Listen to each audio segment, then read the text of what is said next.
이제 다 함께 일으셔서 하나님의 말씀 사무엘상 15장 34절로 35절까지의 말씀을 제가 봉독하겠습니다.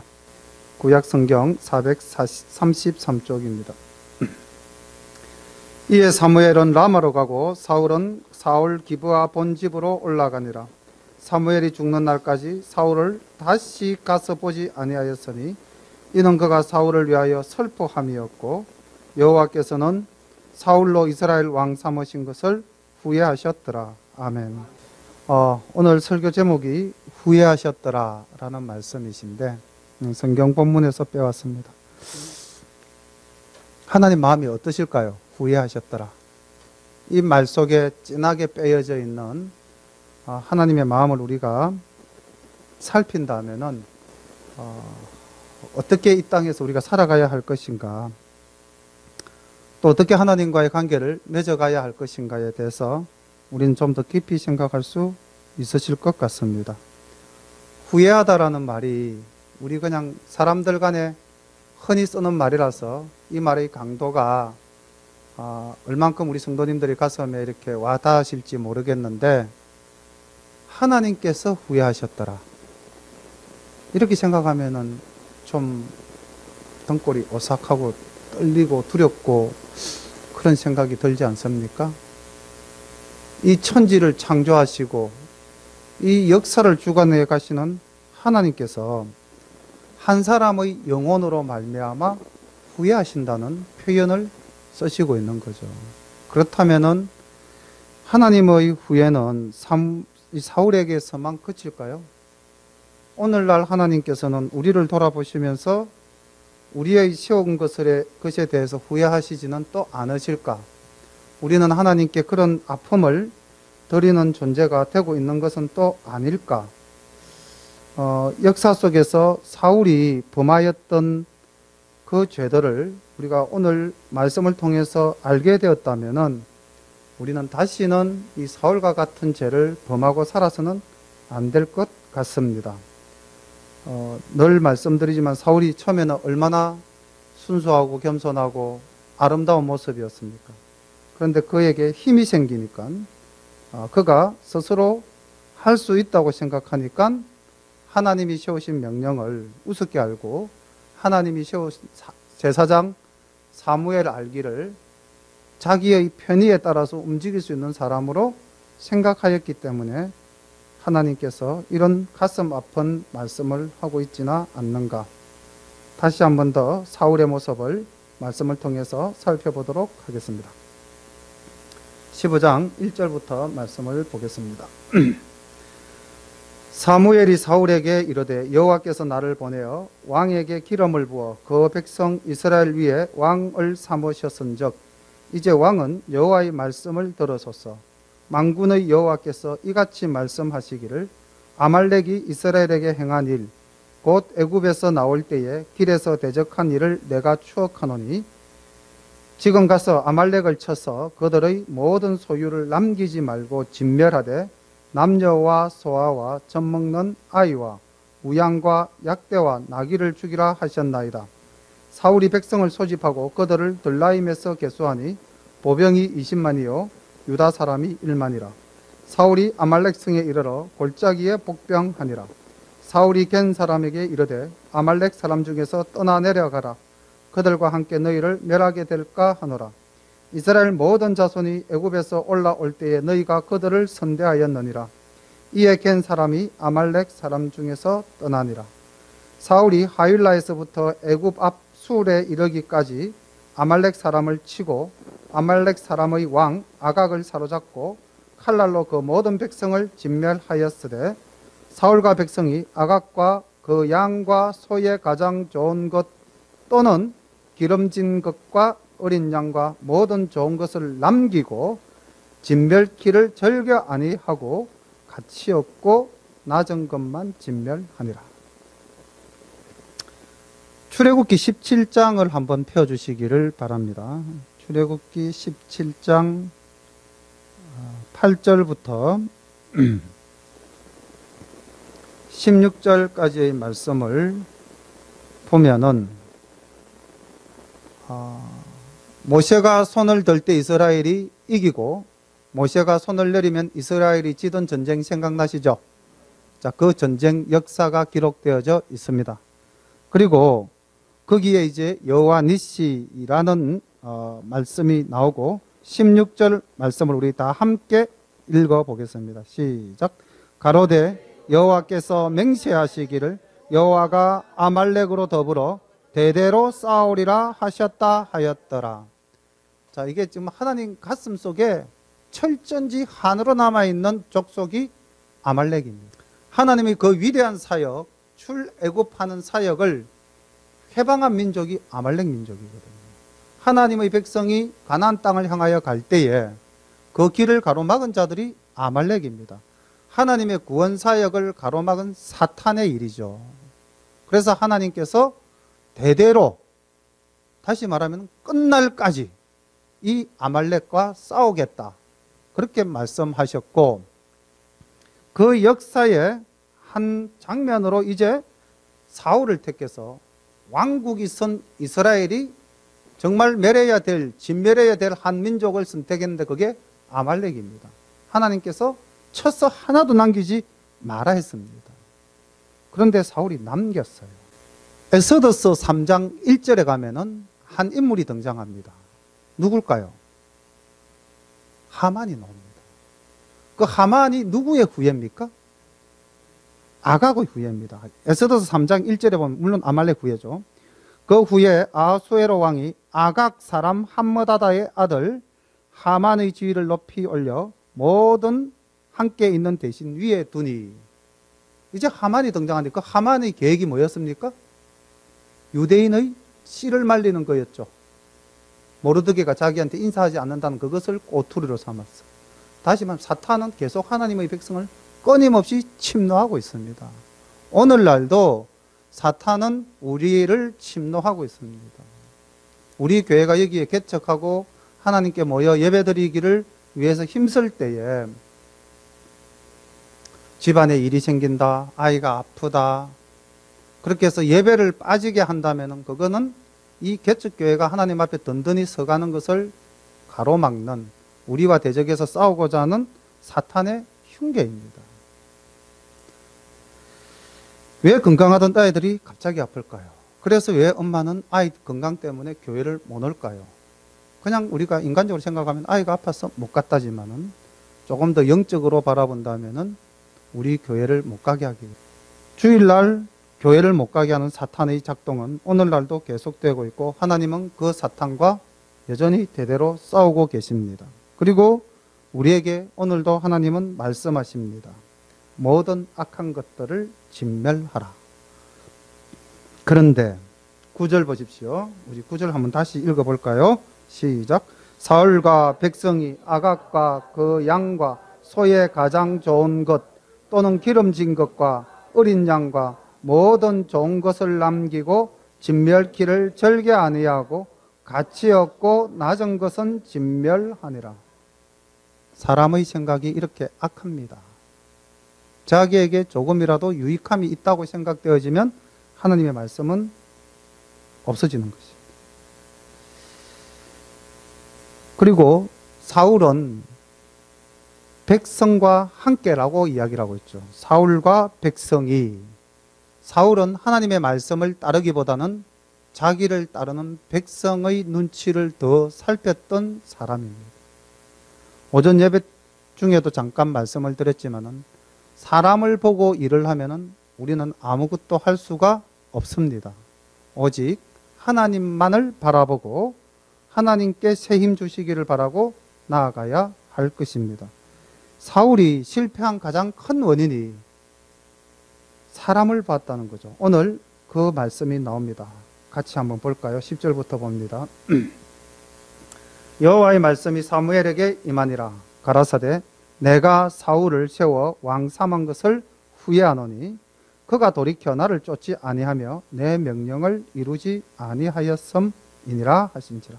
이 부분 왕 삼은 것을 후회하노니 그가 돌이켜서 나를 쫓지 아니하며 내 명령을 이루지 아니하였음이니라. 밑줄 꺼놓기를 바랍니다. 꺼놓으시고 이 말씀을 가슴에 새겨서 하나님 후회하시는 행동을 우리가 절대 하지 않도록 늘 주중 새하의생활 하시면서 이 말씀 붙잡고 기도하시기를 바랍니다. 사무엘이 근심하여 온 밤을 여호와께 부르짖으니라. 죄는 사울이 범했는데 회개의 기도는 사무엘이 하고 있습니다. 예, 아마 주의 종들이 해야 될 일 중에 하나가 성도를 위해서 기도하는 것이 우리의 본분일 거로 생각이 되어집니다. 사무엘이 사울을 만나려고 아침에 일찍이 일어났더니 혹이 사무엘에게 고하여 가로되 사울이 갈멜에 이르러 자기를 위하여 기념비를 세우고 돌이켜 행하여 길갈로 내려갔다 하는지라. 사무엘이 사울에게 이른적 사울이 그에게 이르되 원컨대 당신은 여호와께 복을 받으소서. 내가 여호와의 명령을 행하였나이다. 사무엘이 가로되 그러면 내 귀에 들어오는 이 양의 소리와 내게 들리는 소의 소리는 어쩌미니까? 사울이 가로되 그것은 무리가 아말렉 사람에게서 끌어온 것인데 백성이 당신의 하나님 여호와께 제사하려 하여 양과 소의 가장 좋은 것을 남김이요 그 외의 것은 우리가 진멸하였나이다. 사무엘이 사울에게 이르되 가만히 계시옵소서. 간밤에 여호와께서 내게 이르신 것을 왕에게 말하리이다. 가로되 말씀하소서. 사무엘이 가로되 왕이 스스로 작게 여길 그때에 이스라엘 지파의 머리가 되지 아니하셨나이까? 여호와께서 왕에게 기름을 부어 이스라엘 왕을 삼으시고 또 왕을 길로 보내시며 이러시기를 가서 죄인 아말렉 사람을 진멸하되 다 없어지기까지 치라 하셨거늘 어찌하여 왕이 여호와의 목소리를 청종치 아니하고 탈취하기에만 급하여 여호와의 악하게 여기시는 것을 행하였나이까? 사울이 사무엘에게 이르되 나는 실로 여호와의 목소리를 청종하여 여호와께서 보내신 길로 가서 아말렉 왕 아각을 끌어왔고 아말렉 사람을 진멸하였으나 다만 백성이 그 마땅히 멸할 것 중에서 가장 좋은 것으로 길갈에서 당신의 하나님 여호와께 제사하려고 양과 소를 취하였나이다. 사무엘이 가로되 여호와께서 번제와 다른 제사를 그 목소리 순종하는 것을 좋아하신 같이 좋아하시겠나이까? 순종이 제사보다 낫고 듣는 것이 수양의 기름보다 나으니 이는 거역하던 것은 사술의 죄와 같고 완고한 것은 사신 우상에게 절하는 죄와 같음이라. 왕이 여호와의 말씀을 버렸으므로 여호와께서도 왕을 버려 왕이 되지 못하게 하셨나이다. 사울이 사무엘에게 이르되 내가 범죄하였나이다. 내가 여호와의 명령과 당신의 말씀을 어긴 것은 내가 백성을 두려워하여 그 말을 청종하였음이니이다. 자, 여기 잠깐 말씀을 한번 정리를 하겠습니다.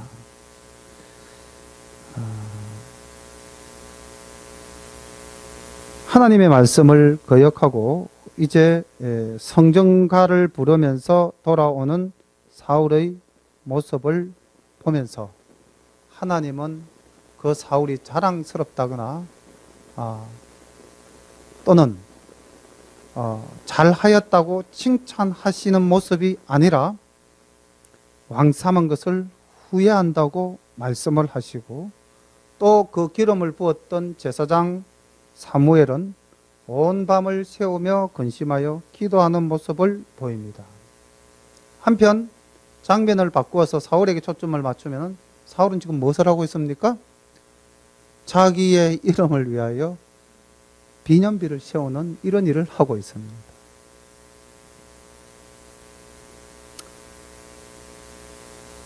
하나님의 은혜에 대해서 우리가 감사와 찬양을 드려야 할 때가 있습니다.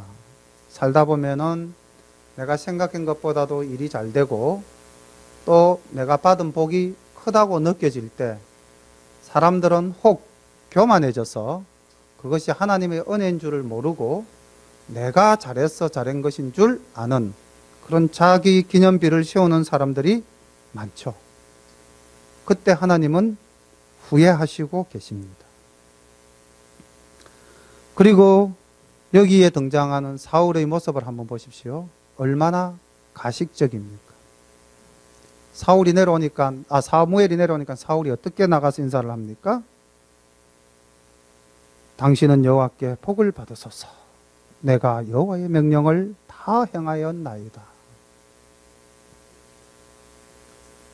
이런 말이 자연스럽게 나온다는 것은 이미 그만큼 그 사람이 하나님 말씀 어기는 것에 대한 죄의식이 없어졌다는 것입니다. 그 양심에 화인을 맞은 것이죠. 어떻게 보면 우리도 이렇게 굳어진 양심을 가지고 살아갈 때가 가끔씩은 있습니다. 그래서 늘 회개의 기도를 드리지요. 그리고 또 사울이 어떻게 사무엘의 말에 변명합니까? 15절에 보면은 나는 당신의 말대로 하나님의 명령대로 다 했는데 누가? 백성이. 핑계대기 좋은 대상들이 항상 우리 주변에도 있습니다. A 때문에. 자신의 잘못을 인정하기보다는 백성에게 책임을 전가하고 또 나아가서 하나님을 능멸하는, 하나님을 대상으로 삼아서까지 핑계하고 있습니다. 백성이 당신의 하나님 여호와께 제사하려고 이것을 가지고 왔습니다. 그러니까 가지고 온 이유는 하나님께 제사하기 위함입니다. 그러니까 하나님을 걸고 자신의 무죄함을 변명하고 있는 것이죠. 사무엘이 이걸 모릅니까? 그래서 사무엘이 사울에게 이렇게 말하죠. 17절에서 왕이 스스로 작게 여길 그때에 이스라엘 지파의 머리가 되지 않았습니까? 우리가 그 교회 생활하면서 가끔씩 이런 말씀 자주 하죠. 첫사랑을 회복하라. 우리가 하나님과 만나서 그 뜨거웠던 그 시간, 하나님에 대해서 그 순수했던 우리의 신앙적 모습, 과연 지금도 그 첫사랑의 그 기쁨과 그 첫사랑의 열정을 가지고 신앙생활을 한다면 우리는 하나님 보시기에 늘 아름다울 겁니다. 그런데 사람은 자기가 뭔가를 조금씩 이루어 간다라고 생각하면 그 첫사랑의 열정이 조금씩 식어져 가는 것이죠.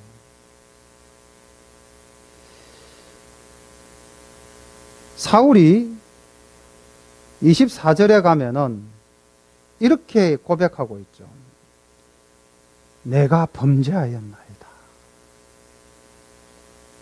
여기서 끝났으면 참 좋았을 것 같습니다. 그런데 그 뒤에 말씀이 있어요. 내가 여호와의 명령과 당신의 말씀을 어긴 것은, 다시 또 들고 나오죠. 내가 백성을 두려워하여 그 말을 청종하였습니다. 어떻게 보면 이게 본심일지도 모르겠습니다. 본심인데 차라리 하지 말았어야 될 내용이 아니었겠는가. 그냥 내가 범죄하였나이다 여기에서 끝났더라면은 그래도 다시 한 번 더 돌아볼 수 있는 그런 계기가 되지 않았을까요?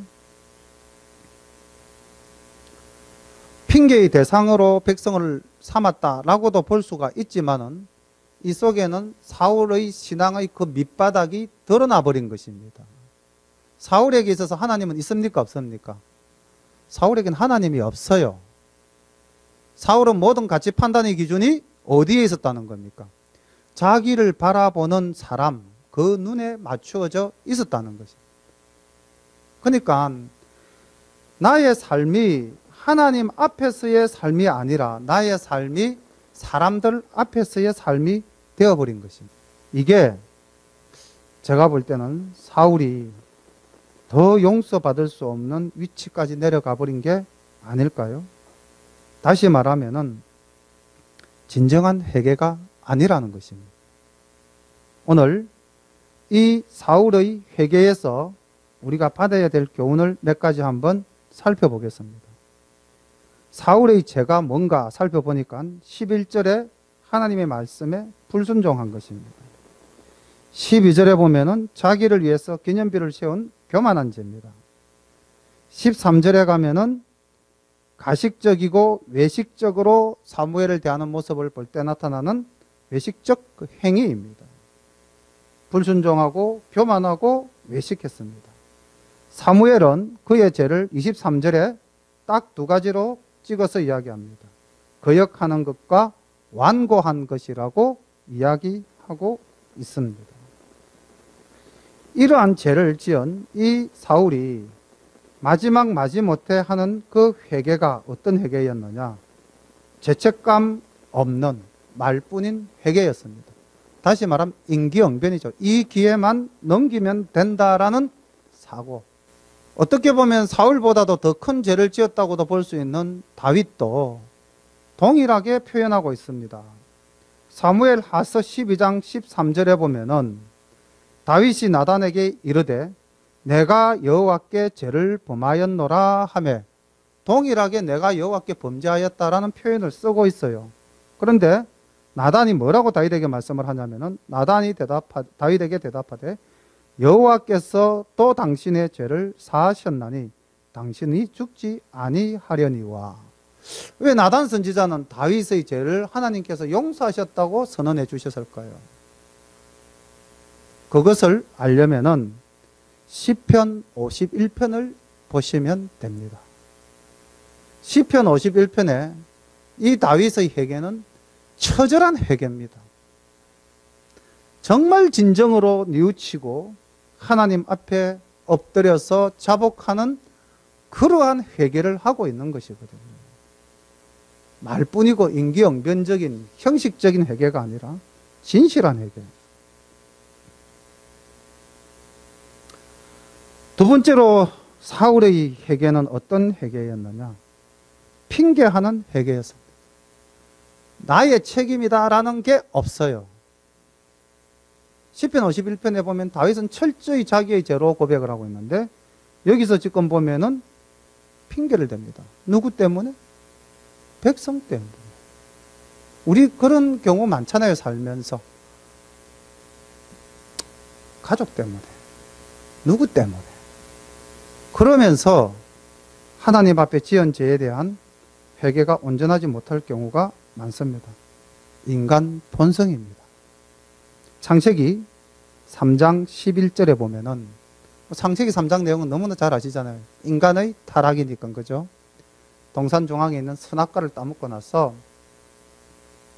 하나님께서 이제 아담을 불러서 묻습니다. 3장 11절에 이렇게 하나님이 말씀합니다. 가라사대 누가 너희의 벗었음을 내게 고하였느냐? 내가 너더러 먹지 말라 명한 그 나무 실과를 내가 먹었느냐? 자, 12절을 우리 다 함께 읽어보겠습니다. 시작. 예, 창세기 3장 12절입니다. 제가 찾아라는 말씀도 안 드리고 이렇게 또 따라서 읽으시라고 죄송합니다. 창세기 3장 12절 한번 보겠습니다. 시작.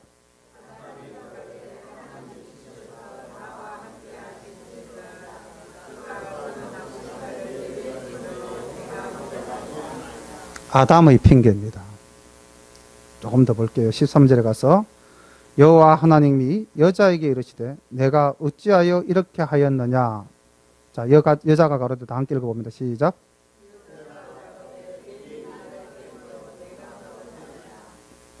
이게 제가 핑계는 인간의 본성이다라고 말씀을 드렸는데 창세기 3장에서 하나님과 대면하여 대화하는 첫 조상 아담과 하와의 핑계입니다. 우리는 핑계를 대죠. 핑계 대는 것이 그 순간을 모면하기는 참 좋습니다. 그렇죠? 근데 이 핑계는 스스로 책임지는 회개가 안 되기 때문에 하나님 보시기에 아름답지가 못합니다. 조금 더 진도를 나가서 30절 우리 다 함께 읽어보겠습니다. 이 회개가 어떤 회개인지 한번 같이 우리 다시 사무엘상으로 돌아와가지고 30절 말씀입니다. 15장 30절 시작.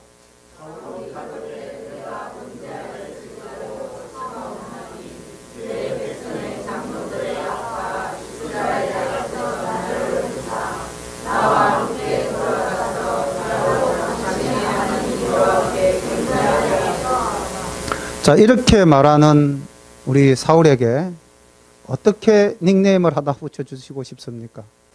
우리 이런 사람을 뭐라고 그러죠? 세 글자로 초성음을 치읓, 미음, 피읍. 철면피입니다. 예. 속된 말로 낯짝에 철판 깔았다고 이야기할 수가 있겠죠. 이 사울의 이 이 말은 사무엘이 들었을 때 어떻게 느꼈겠습니까? 이게 사람이가 쉽지 않겠습니까? 하나님이 지금 후회하시고 계십니다. 사무엘이 밤새 부르짖고 왔어요.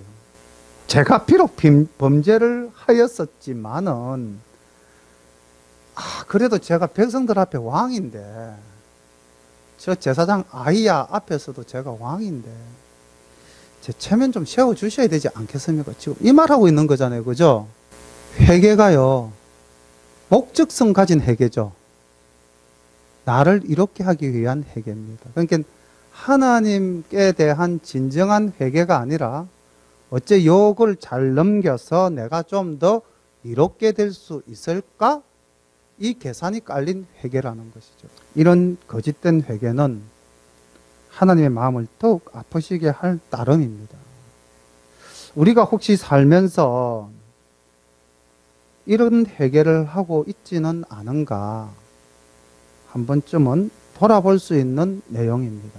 사울이 너무 거울을 멋지게 만들어 가지고 우리 앞에 비춰주고 있죠. 아마 사울이 이렇게 이야기하고 있는 것 같아요.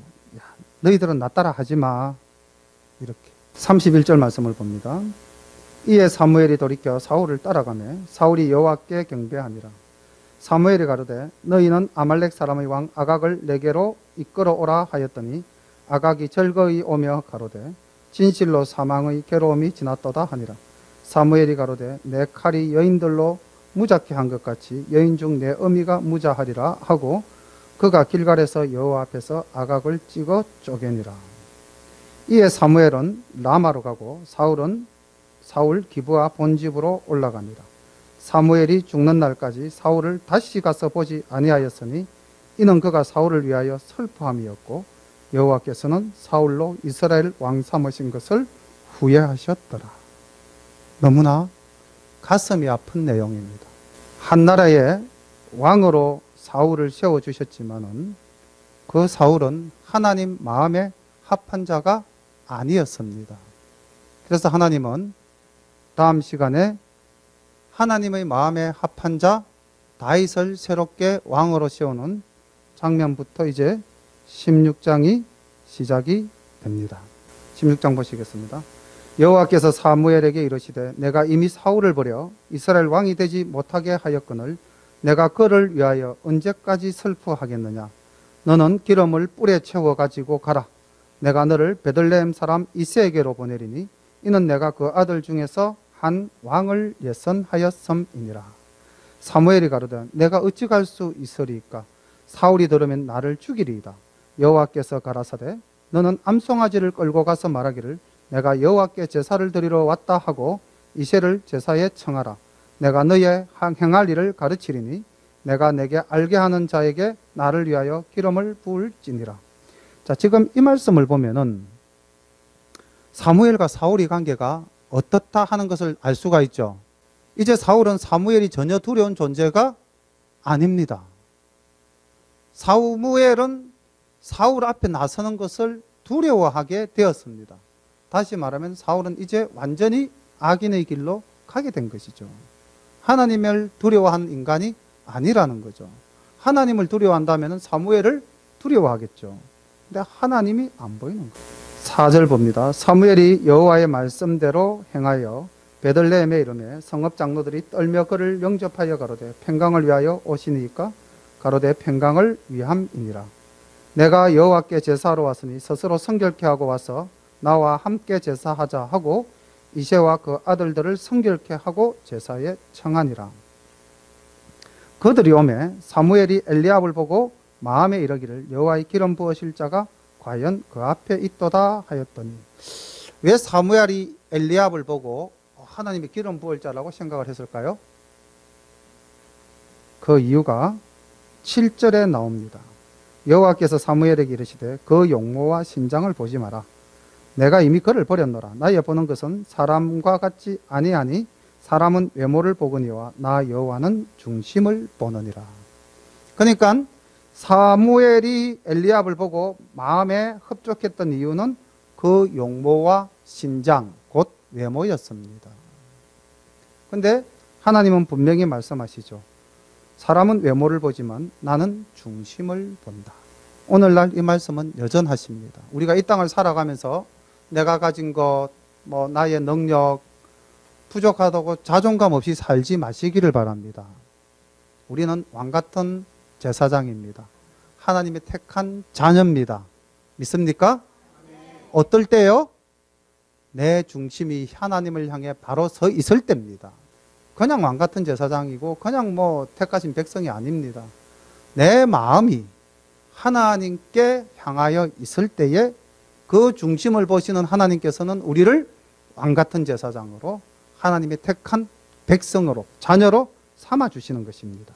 이새가 아비나답을 불러 사무엘의 앞을 지나게 하며 사무엘이 가로되 이도 여호와께서 택하지 아니하셨느니라. 이새가 산마로 지나가게 하며 사무엘이 가로되 이도 여호와께서 택하지 아니하셨느니라. 이새가 그 아들 7으로 다 사무엘 앞을 지나가게 하나 사무엘이 이새에게 이르되 여호와께서 이들을 택하지 아니하셨느니라 하고 또 이새에게 이르되 내 아들들이 다 여기 있느냐?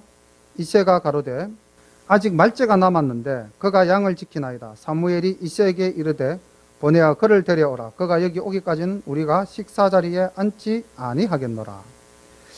자, 조금 전 사무엘이 엘리압이라든지 삼마나 기타 다른 아들들을 봤을 때에 그 마음에 그 용모와 외모가 먼저 들어왔을 겁니다. 그래서 첫 아들 엘리압을 봤을 때 사무엘이 끔뻑 넘어갔죠. 오늘날도 우리가 그런 경우가 많습니다. 이제 우리 열린교회가 막 첫걸음말을 뛸 때 우리 교우분들이, 우리의 가족분들이 교회에 오시는 분들을 대할 때에 우리가 유의해야 될 점을 오늘 이 사무엘의 모습에서 몇 가지 이 교훈을 얻어서 살펴보도록 하겠습니다.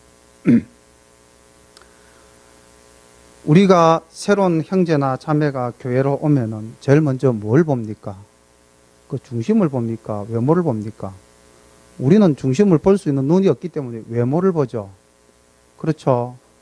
예, 그래서 이렇게 이제 그 사람이 가진 이렇게 지식이나 그 사람이 가진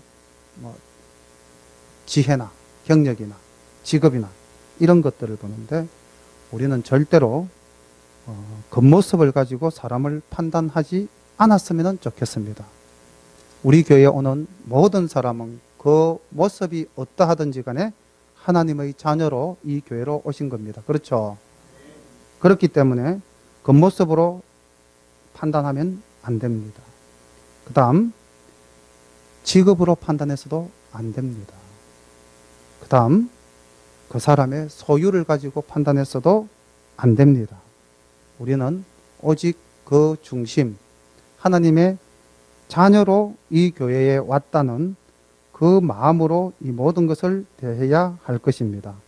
이에 대해서 우리 야고보가 주의 종, 예수님의 동생 야고보죠.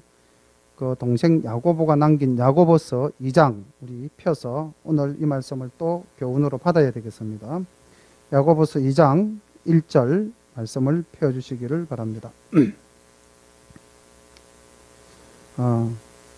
제가 성도님들께만 드리는 말씀이 아니고 사실 이 교회를 담임하는 저에게 있어서도 이 말씀은 꼭 가슴에 새기고 처음부터 끝까지 이러한 삶으로 살아야 될 것이라고 생각을 합니다. 그러니까 성도님들께 권하는 것이 아니라 사실 제가 저에게 권하는 내용이기도 합니다. 2장 1절부터 9절까지의 말씀을 우리 함께 보시겠습니다. 2장 1절 다 찾으셨습니까? 자, 함께 보겠습니다. 시작. 내 형제들아, 영광의 주 곧 우리 주 예수 그리스도를 믿는 믿음을 너희가 받았으니 사람을 외모로 취하지 말라. 만일 너희 회당에 금가락지를 끼고 아름다운 옷을 입은 사람이 들어오고 또 더러운 옷을 입은 가난한 사람이 들어올 때에 너희가 아름다운 옷을 입은 자를 돌아보아 가로되 여기 좋은 자리에 앉으소서 하고 또 가난한 자에게 이르되 너는 거기 섰던지 내 발등상 아래 앉으라 하면 너희끼리 서로 구별하며 악한 생각으로 판단하는 자가 되는 것이 아니냐. 내 사랑하는 형제들아 들을지어다.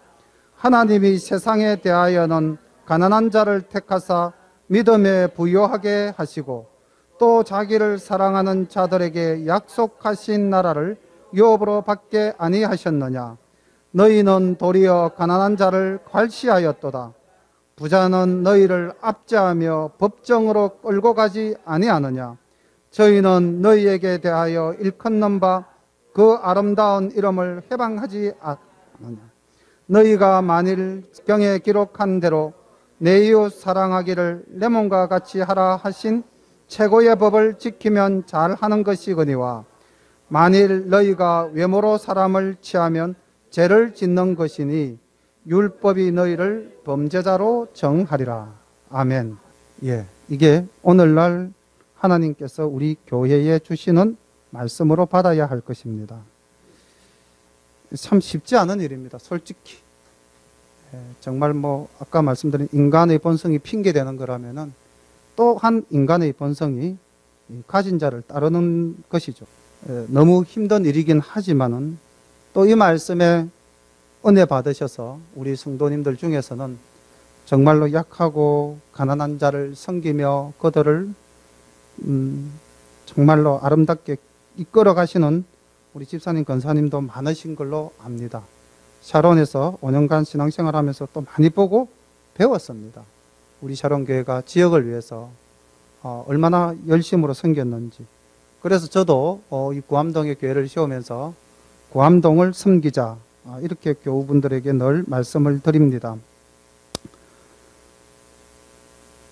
외모로 사람을 취하는 것은 죄를 짓는 것이다. 야고보 선지자가 이렇게 말씀하신 것을 우리의 가슴 속에 또 교훈으로 남겨야 될 것 같습니다. 12절 이에 보내어 그를 데려오매 그의 빛이 붉고 눈이 빼어나고 얼굴이 아름답더라. 여호와께서 가라사대 이가 거니 일어나 기름을 부어라. 사무엘이 기름불을 취하여 그 형제 중에서 그에게 부었더니 이날 이후로 다윗이 여호와의 신에게 크게 감동되니라. 사무엘이 떠나서 라마로 가니라. 14절 여호와의 신이 사무엘에게서 떠나고 여호와의 부리신 악신이 그를 번뇌케 한지라. 사실 13절과 14절은 완벽한 대조입니다. 하나님이 택한 사람과 하나님이 버리는 사람. 하나님이 택한 사람은 성령이 임하셨고 하나님이 버린 사람은 악신이 그를 번뇌케 한다고 했습니다. 사울의 신하들이 그에게 이르되 보소서 하나님의 부리신 악신이 왕을 번뇌케 한즉 원컨대 우리 주는 주의 앞에 모시는 신하에게 명하여 수금 잘 탈 줄 아는 사람을 구하게 하소서. 하나님의 부리신 악신이 왕에게 이를 때에 그가 손으로 타면 왕이 나으시리이다. 16절 보면 우리 주는 주의 앞에 모시는 신하에게 이렇게 지금 신하가 이야기하고 있는 장면을 볼 때 사울은 절대 왕권을 이미 이루었다는 것을 알 수가 있습니다. 이 주라는 말은 정말로 이제 그 힘의 차이가 완벽하게 드러날 때 쓰죠. 내가 저 사람을 도저히 더 이상 뛰어넘을 수 없다 했을 때 그 앞에서 굴복할 때 이제 주라고 호칭을 쓰는 케이스가 구약 때부터 쭉 있어 왔습니다. 드디어 사울의 모든 신하들이 자신을 주라고 부르는 그런 최고의 정점에 도달했을 그때에 그는 하나님의 영이 떠나는 비극을 맞이하게 되는 거죠. 다시 말하면 교만의 절정입니다. 사울이 신하에게 이르되 나를 위하여 잘 타는 사람을 구하여 내게로 데려오라. 소년 중 한 사람이 대답하여 가로되 내가 베들레헴 사람 이새의 아들을 본즉 탈 줄을 알고 호기와 무용과 구변이 있는 준수한 자라. 여호와께서 그와 함께 계시더이다. 사울이 이에 사자를 이새에게 보내어 이르되 양치는 내 아들 다윗을 내게로 보내라 하며 이새가 떡과 한 가죽 부대에 포도주와 염소 새끼를 나귀에 실리고 그 아들 다윗의 손으로 사울에게 보내니 다윗이 사울에게 이르러 그 앞에 모셨으며 사울이 그를 크게 사랑하여 자기의 병기던 자를 삼고 이새에게 사람을 보내어 이르되 청컨대 다윗으로 내 앞에 모셔 서게 하라. 그가 내게 은총을 얻었느니라 하니라. 하나님의 부리신 악신이 사울에게 이를 때에 다윗이 수금을 취하여 손으로 탄적 사울이 상쾌하여 낫고 악신은 그에게서 떠나더라. 아멘. 이렇게 해서 이제 다윗과 사울의 만남이 이루어지는데요. 이 만남이 얼마나 극적입니까? 한 사람은 성령이 떠난 사람, 한 사람은 성령이 임한 사람. 그래서 성령이 떠난 사람에게 성령이 임한 사람이 오니까 어떤 은혜를 베푸냐면요. 이 성령이 임한 사람의 힘으로 말미암아, 능으로 말미암아 성령 떠난 사람이 나음을 얻었다는 겁니다. 그래서 우리는 이 땅을 살아가면서 우리가 성령 임한 사람이지 않습니까? 하나님과 함께하는 사람이니까 예수 믿지 않고 고난받는 사람들을 우리가 낫게 해줘야 될 의무도 가지고 있습니다. 이게 이제 혹자들은 심리학에서 이렇게 이야기를 합니다.